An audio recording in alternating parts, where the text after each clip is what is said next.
மிதுன ராசிக்கார அன்பர்களே, மிதுன ராசிக்கார அன்பர்கள் யாரை பார்த்தாலும் பணிந்து நடக்கக்கூடிய ஒரு அற்புதமான ராசி.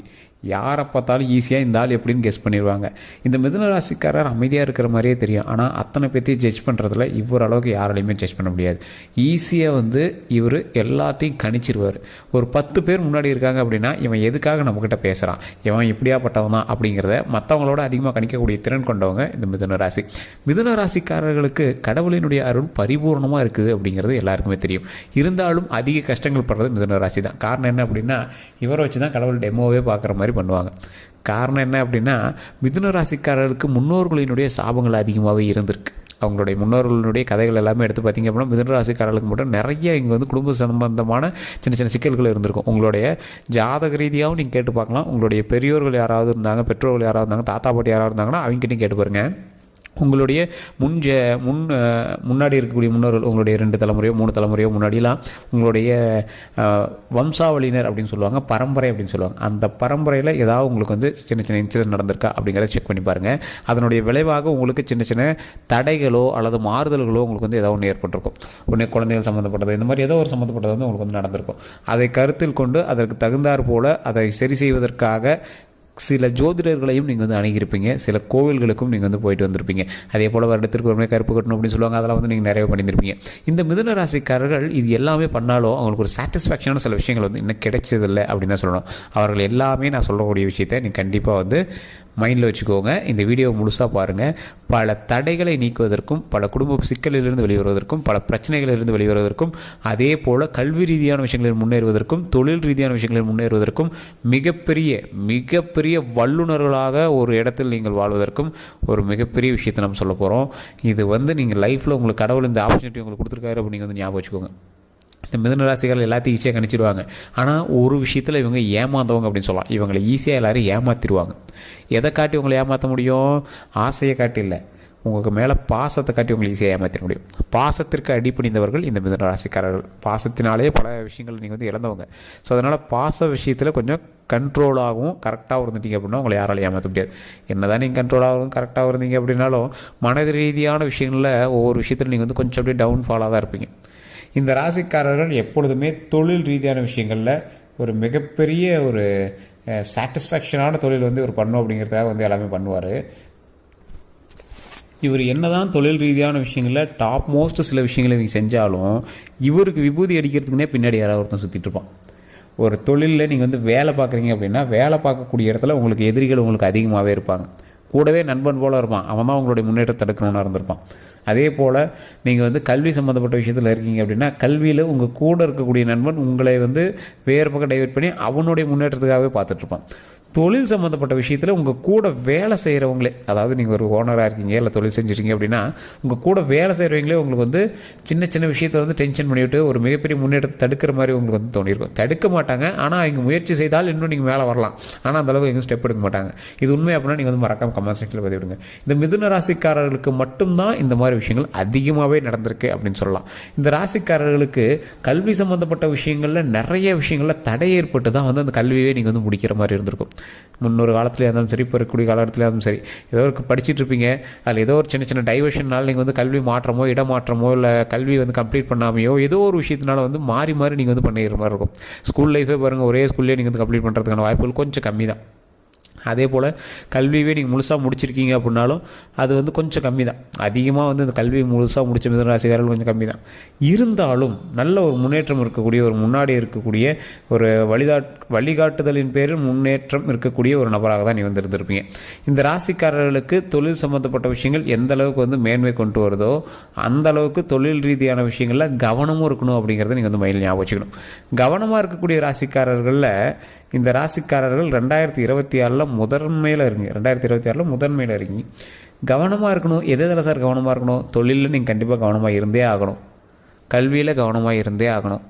வேறு ஒருவர் மீது நீங்கள் காட்டக்கூடிய அன்பிலும் பாசத்திலும் நீங்கள் கவனமாக இருந்தே ஆக வேண்டும் என்ற காலகட்டம். வேறொருவர் மீது காட்டக்கூடிய அன்பு பாசனம் எது?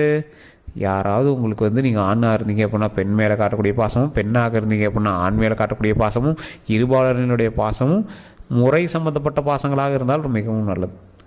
அதாவது ஒரு சின்ன இது நீங்கள் தப்பாக எடுத்துக்க தேவையில்ல. ஏதாவது ஒரு அஃபேரோ இல்லை வேறு ஏதாவது ஒரு புறம்பான விஷயங்கள் இருக்குது அப்படின்னா அதை நீங்கள் சரி பண்ணிக்கிறது பரவாயில்ல. காரணம் என்ன அப்படின்னா உங்களுக்கான கெட்ட பேரை உருவாகுவதற்கு அது ஒரு விஷயம் காரணம் அமைஞ்சிடக்கூடாது. ஸோ அதனால் அந்த மாதிரி விஷயத்த இந்த ராசிக்காரர்கள் தற்போதைய நிலைமையில் கொஞ்சம் கவனமாக இருக்கணும். 2027 அது ரொம்பவே நீங்கள் கவனமாக இருக்கணும். சார் தெரியாமல் ஃபோன் பண்ணிடுறது சார், மெசேஜ் பண்ணிடுறது சார், அது தப்பாகிடுச்சு சார் ஃபேமிலிக்குள்ளே, அதெல்லாம் நீங்கள் இந்த டைமில் நீங்கள் ஸ்டாப்பே பண்ணிடணும். ஸோ உங்களுக்கு குடும்ப சம்மந்தப்பட்ட விஷயங்கள ரொம்ப கவனமாக இருக்கணும் அப்படிங்கிற ஒரு காலகட்டம் அப்படிங்கிறதுனால ரொம்ப ரொம்ப ரொம்ப ரொம்ப எச்சரிக்கையாக இருங்க. அதே போல் உங்களது வாகனத்தை வேறு ஒருவரிடம் கொடுப்பது, வேறு ஒருவருடைய வாகனத்தை நீங்கள் ஓட்டுவது, அதே போல் அரசுக்கு புறம்பாக செயல்படுவது, இந்த மாதிரி விஷயத்தில் நீங்கள் ரொம்ப கவனமாக இருக்கணும். வேறு ஒருத்தர் வண்டி எடுத்துகிட்டு போகிறீங்க, ஸ்பீடாக போகிறீங்க, ஹெல்மெட் போடாமல் போகிறீங்க, சீட் பெல்ட் போடாமல் கார் ஓட்டுறீங்க, ஒன் வேல கார் ஓட்டுறீங்க, இந்த மாதிரி ஏதோ ஒரு அரசு சம்மந்தப்பட்ட விஷயத்தில் ஃபைன் கட்டுவீங்க.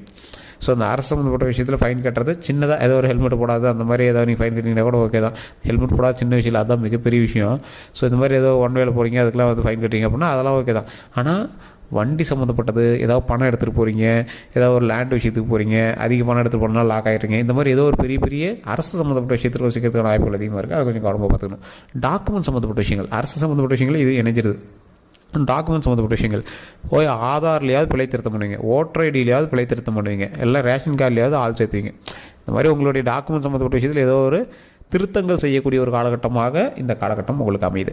மிதுன ராசிக்காரர்களுக்கு தொழில் ரீதியான நன்மைகள் பல விஷயங்கள் இருக்குதுங்க. ஆனால் அந்த தொழில் ரீதியான நன்மைகளில் நீங்கள் மட்டும் இருந்தீங்க அப்படின்னா ஓகே அப்படின்னு சொல்லலாம். உங்கள் தொழிலில் மற்றவர்களும் ஈடுபடுறாங்க.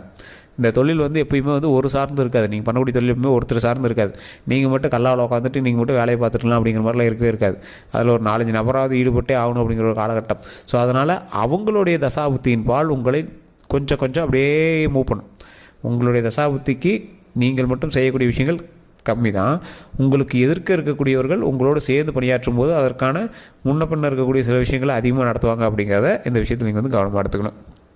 இந்த ராசிக்காரர்களுக்கு முதன்மையான ஒரு விஷயம் என்ன அப்படின்னா, தொழில் செய்யக்கூடிய இடத்துல ஒரு பெருமாளினுடைய புகைப்படம் வைத்து அந்த இடத்துல நீங்கள் வழிபட்டீங்க அப்படின்னா மிகப்பெரிய நல்லது. அந்த பெருமாளினுடைய புகைப்படம் எந்த அளவுக்கு இருக்கணும் அப்படின்னா, தனியாக இருக்கக்கூடிய பெருமாள், அதாவது லக்ஷ்மி தேவியோடு இருக்கக்கூடிய பெருமாள் நிறைய பேர் வச்சு கும்பிடுவாங்க. ராஜ அலங்காரத்தில் தனியாகவே பெருமாள் தெரிகிற மாதிரி ஒன்று வச்சுருப்பாங்க. லக்ஷ்மி தேவியோட புகைப்படம் தனியாக வச்சு கும்பிடலாம், ராஜ அலங்காரத்தில் கூடிய பெருமாளுடைய புகைப்படம் தனியாக வச்சு கும்பிடலாம். ஸோ இது நீங்கள் வச்சு கும்பிட்டீங்க அப்படின்னா ரொம்ப ரொம்ப நல்லது. அதுலேயும் ராஜ அலங்காரத்தில் இருக்க வைர கிரீடத்தோடு அருமையாக இருப்பார். ஸோ அந்த பெருமாளை வச்சு கும்பிட்டீங்க அப்படின்னா ரொம்பவே நல்லது. காலையில் ஒரு சொம்பு தண்ணி வச்சு உங்களுடைய வேலை செய்யக்கூடிய இடத்துல ஒரு சொம்பு தண்ணி ப்ளஸ் அந்த கடவுளை வழிபடுறதை வச்சு நீங்கள் போட்டு ஆட்டோமேட்டிக்காக வணங்க. அதில் மிகப்பெரிய நன்மை உண்டு. அதில் என்ன ஒரு ப்ளஸ்ஸு அப்படின்னா, இந்த பெருமாளை வணங்குபவர்கள் அடிக்கடி நீங்கள் சனிக்கிழமான பெருமாள் கோயிலுக்கு போயிட்டு வந்தீங்க அப்படின்னா நல்லது. பெருமாள் கோயில் எந்த கோயிலாக இருந்தாலும் சரி, பெருமாள் கோயிலுக்கு போயிட்டு வரணும். போயிட்டு பெருமாள் கோயிலில் உட்காந்துட்டு வரக்கூடாது. லக்ஷ்மி தேவி கூட இருக்கக்கூடிய இடம். ஸோ அதனால் என்ன பண்ணோம், லக்ஷ்மி தேவி வழிபடுறவங்க சிவன் கோயிலுக்கு போனால் நீங்கள் உட்காந்துட்டு வரலாம். பெருமாள் கோயிலுக்கு போனீங்கன்னா படப்படன்னு வீட்டுக்கு வந்துடணும். நடுவில் கடைக்கு போய்ட்டு வருது இல்லை வேறு எங்கேயாவது போய்ட்டு வருது அந்த மாதிரி விஷயங்கள்லாம் இருக்கக்கூடாது. பெருமாள் கோயிலுக்கு போனீங்க அப்படின்னா பெருமாள் கோயிலுக்கு உட்காந்துட்டு வரதும் இருக்கக்கூடாது. பெருமாள் கோயிலுக்கு போனால் ஆட்டோமேட்டிக்காக சாமி மட்டும் வீட்டுக்கு வரதா இருக்கணும். லக்ஷ்மி தேவி கூட இருக்கக்கூடிய இடத்துல உட்காந்துடக்கூடாது. நாம் லக்ஷ்மி தேவி வீட்டுக்கு கூட்டு உட்கார வச்சுக்கணும். ஸோ அதனால் அதை நீங்கள் மைண்டில் நல்லா ஞாபகம் வச்சுக்கோங்க. இது நிறைய பேர் தெரியறதில்ல. சிவன் கோயிலுக்கு போனாலும் அங்கே உட்காந்துடலாம், பெருமாள் கோயிலுக்கு போனால் அங்கே உட்காந்துட்டு வரக்கூடாது. ஸோ பெருமாள் வழிபாடு பண்ணிவிட்டு உங்களுடைய குலதெய்வத்தை மறக்காமல் நீங்கள் வழிபாடு பண்ணுங்கள். குலதெய்வம் தான் உங்களை முன்னேற்றுவதற்கு முதல் படிக்கட்டு. ஸோ குலதெய்வம் வழிவிட்டால் தான் எல்லா தெய்வங்களும் அருள் புரியும். ஸோ குலதெய்வ வழிபாடு கண்டிப்பாக பண்ணுங்கள். திருமணம் ஆகாத மிதுன ராசிக்காரர்கள் கண்டிப்பாக நான் சொல்லுவதை கண்டிப்பாக வியாழக்கிழமைகளை கண்டிப்பாக ட்ரை பண்ணுங்கள். தடைகளை நீக்குவதற்கு தட்சிணாமூர்த்தி வழிபாடு ரொம்பவே பெருசு.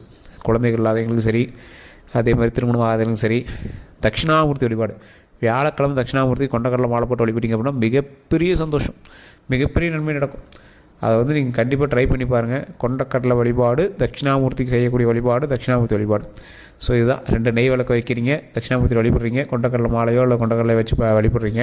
அங்கே இருக்கக்கூடிய ஒரு 10 பேருக்கு கொண்டக்கடலையோ அல்லது பொங்கலோ ஏதோ ஒன்று அங்கே இருக்கக்கூடிய 10 பேர் கொடுக்குறீங்க. அதனால் அவங்க வயிறு குளிர்றாங்க, உங்களுடைய மனம் குளிருது, இறைவனுடைய மனம் குளிருது, உங்களுக்கு நன்மை பிறக்குது, நமக்கு நன்மை பிறக்குது. ஸோ இதுதான் அங்கே நடக்கக்கூடிய ஒரு பெரிய விஷயம். நீங்கள் பெரிய பெரிய பரிகாரம்லாம் பண்ணணும் அவசியம் கிடையாது.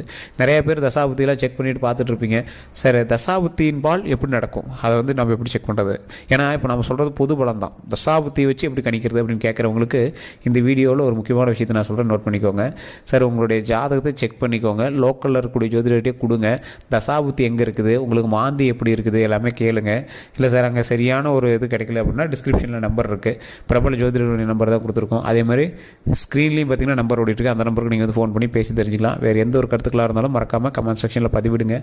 தயவுசெய்து அந்த நம்பருக்கு ஃபோன் பண்ணுங்கள். பிஸியாக இருந்தது அப்படின்னா கொஞ்சம் வெயிட் பண்ணுங்கள். நிறைய பேர் வந்து சார் ஃபோன் பண்ணால் பிஸியாக இருக்குது, எடுக்க முடியல, எடுக்க மாட்டேங்கிறாங்க, அது இருந்தீங்க. கொஞ்சம் வெயிட் பண்ணிங்கன்னா கண்டிப்பாக வந்து உங்களுக்கு ரிப்ளை பண்ணுவாங்க. வெளிநாட்டு மக்களும் வாட்ஸ்அப் மூலமாக நீங்கள் வந்து பேசி தெரிஞ்சுக்கலாம். வேறு ஏதாவது கருத்துக்கள் இருந்தால் மறக்காமல் கால் பண்ணி கேட்டு தெரிஞ்சுக்கோங்களா. நன்றி நண்பர்களே.